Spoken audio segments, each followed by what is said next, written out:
Tissue sari అండి. All over sari చూసినట్టయితే మనకి మంచి గోల్డెన్ స్ట్రైప్స్ తో అయితే కంప్లీట్ వేవింగ్ అయితే ఉందండి. ఇదంతా స్ట్రైప్స్ డిజైన్. మనకు ఆల్ ఓవర్ శారీ చూసినట్టయితే మంచి మల్టీ కలర్ రెడ్ ఎంబ్రాయిడరీ అయితే చూడొచ్చు. అందులో మనకి మంచి వర్క్ కూడా వచ్చేసిందండి ఇలా గోల్డెన్ తో.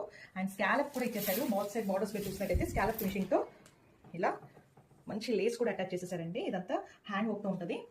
శారీ అయితే చాలా బాగుంది. మీరు ఒకసారి శారీ లుక్ కంప్లీట్ లుక్ మీరు ఒకసారి చూసేయండి. దిస్ ఇస్ ద పళ్ళు అండి. ఇలా పళ్ళులో కంప్లీట్ బంచెస్ వచ్చేసాయి. అండ్ మనకి బాడీ ఆఫ్ ద శారీలో కూడా ఇలా కంప్లీట్ బాడీలో కూడా మనకి ఇలా బంచెస్ అయితే చూడొచ్చు. అండ్ బార్డర్ అయితే ఇలా స్కాలప్ ఇచ్చేసి ఇలా వర్క్ అయితే చూడొచ్చు. స్కాలప్తో పాటు కంప్లీట్ బాడీ అంతా వర్క్ అయితే వచ్చేసింది మీరు చూసినట్టయితే. అండ్ బ్లౌజ్ డీటెయిల్స్ చూస్తే ఇలా మంచి బనారసి బ్లౌజ్ అటాచ్ చేసేసి 2 బంచెస్ ఆఫ్ వర్క్ ఇచ్చేసారండి. మల్టీ కలర్ లోని బాత్ హ్యాండ్స్కి వచ్చేస్తుంది. మనకి హ్యాండ్స్కి అయితే మనం ఇది డిజైన్ చేసుకోవచ్చు. చాలా బాగుంది శారీ అయితే. అండ్ లైట్ వెయిట్ శారీ ఉంది.